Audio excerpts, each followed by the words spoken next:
redstone contraptions 2 or 3 times a week, but now I have taken some time away.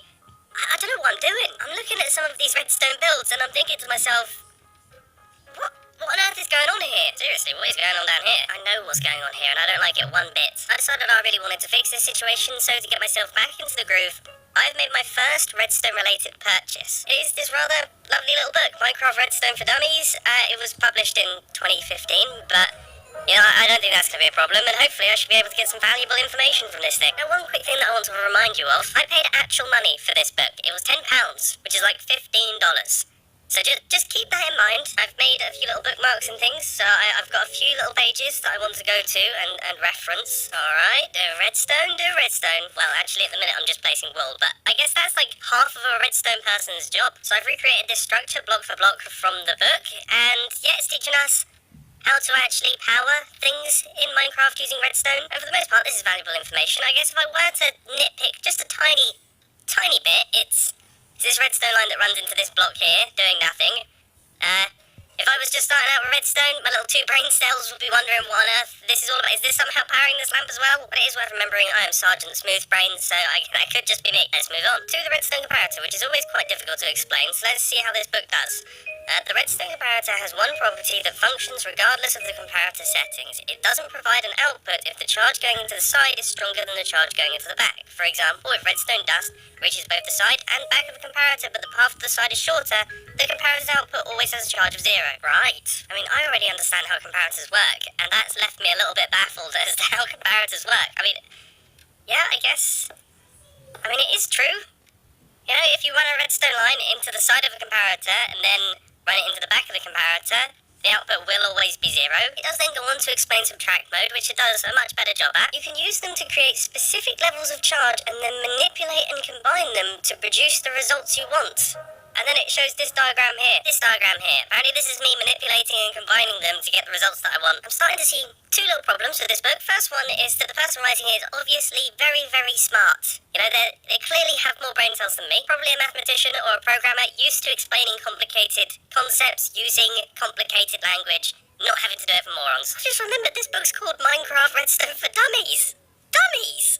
So it's meant to be for morons. Secondly, and I don't want to insult the entire book industry here, but books just aren't really that good at explaining things that happen in interactive, moving visual spaces. Okay, so we're not off to the best of starts, but, you know, maybe things can get better. And there's some advice here, which is build a blown-up prototype of your machine, if possible. I mean, that's slightly peculiar advice, but who am I to argue with a book? I mean, you know. Yeah, I haven't learned much there. That was a stupid joke and I'm embarrassed I told it. It's essentially saying that you should build a large version of your redstone contraption and work out all of the different circuits and things before trying to compact it. Genuinely, very good advice. So I'm going to follow that with the caveat that it is advice that I personally have never followed, even when I was first starting out in redstone. And I thought it was worth giving it a go because, you know, it's been a while. So I'm building up a blown up version of this small hidden staircase. And I gotta be honest, it doesn't work. I've built it completely wrong. That's embarrassing. You didn't see anything? I can absolutely see how someone who is just starting out in redstone would massively benefit from this technique. It lays it out really simply. It allows you to have an intimate understanding of what each part of the circuit is actually doing to the things that you're trying to interact with. And I'm going to be honest, it also looks quite satisfying as well. This is a very good tip, followed later in the book by a very bad tip. I hear this written about a lot, and I don't understand. I've never heard of anyone actually doing it. The recommendation to sketch out components, inputs and outputs on paper or in a drawing program and connect them with lines or arrows to indicate how your machine should function. This is...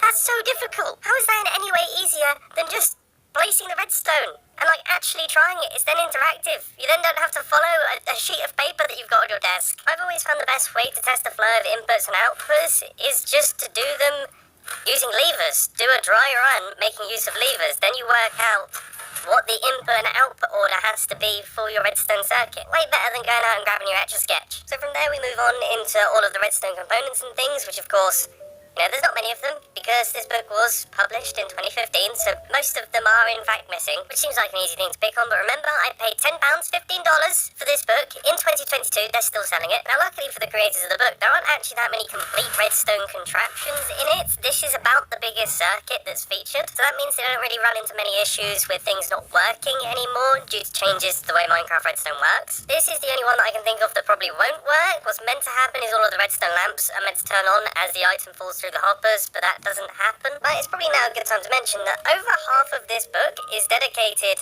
to command block stuff.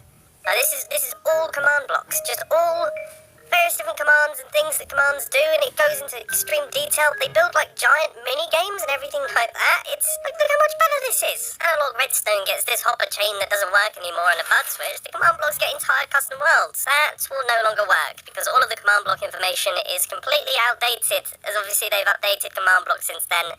And that breaks pretty much everything in there, which is probably my biggest issue with selling books about games that are constantly updating and having game-changing updates. I mean, look, it seems like an easy target, but I paid for this. I want to explode something. Thankfully, there's a little section in the book about TNT cannons, and when I say little section, I mean very, very little. But, it's a very basic design. Of course, it still works. And TNT cannons are never not satisfying. However, I was just flicking through the book, and I discovered this little machine here that looks like a TNT cannon that kind of fires TNT about 10 blocks.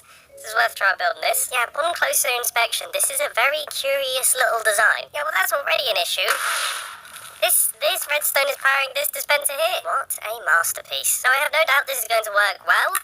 It's just I have some questions on some of the design choices. Oh, that is satisfying. There's no doubt that's satisfying. But why am I having to control the timings manually, but then also there's an 8-tick delay? That makes things difficult for my little brain, because I'm having to time things manually, which is fine. It means I can choose where I want my TNT to explode, but then I'm having to factor in this extra delay here, so I need to flick off the lever a little while before I actually want the TNT to drop down. I'm nitpicking, I know, but I paid for this. The explanation of all of the different logic gates and the ways that they work is very good and clear in this book, so I've got to give it credit there. Using their diagrams, I was able to create a NOT gate, I was able to create an OR gate, I was able to create a NAND gate and a NAND gate, which is absolutely fantastic. But I can't imagine a beginner at Redstone then wondering, what on earth do I actually use these things for? You see, that's one thing that the official Minecraft Redstone handbook does very well at. It kind of puts things into perspective. You have redstone contraptions that you can build. You can at least kind of understand how you would use them in a redstone contraption. This is just always giving you the theory. For example, there's a decent amount of time spent explaining one XOR gate, which is an exclusive OR gate. So it has to be one or the other, but not both or neither for us to get an output. It's a very niche redstone circuit. It's a redstone logic gate that, to be honest, I use very infrequently, so I was curious to know how they suggested I use it in my redstone circuits, because maybe I'll learn something. But all I found is the XOR gate is complicated, but it's also quite useful. It stops there. And then on this page, it is useful in devices that involve comparisons, which frankly I don't know what that means, and I don't think any so-called dummies would know what it means either. Okay, this is just funny because this structure here just falls into the uncanny valley of builds. So you've all done large-scale chest storage systems, right? You kind of stack up the chests like this, and then you connect them up with hoppers like this. So it creates a snake for the items to go down through. If you were to put items into the top, it would gradually fill up this chest and this chest and this chest and this chest and so on. But the book features a design where the hoppers go straight down, so you have to have this little strange thing up at the top, and then the items flow through in a really weird order, which actually makes a little bit of sense if you have a double chest up at the top. But then when do you ever just put items directly into the top of a bulk storage system? Normally they'd be flowing in, and then that just wouldn't work. You'd get the left side filling up right the way to the top, and then this would eventually start filling up, and then it would start filling up the right hand side. That's bizarre. This book is filled with oddities like this, and outdated information mixed in with occasional nuggets of genuinely good advice when it comes to building redstone contraptions. So have I relearned redstone from reading it? No. But it has got me placing redstone for the first time in a few months, so I guess that's a massive positive, and I can say I've read a book this year, which makes me seem smart. So all in all, I'd consider this an absolutely enormous win.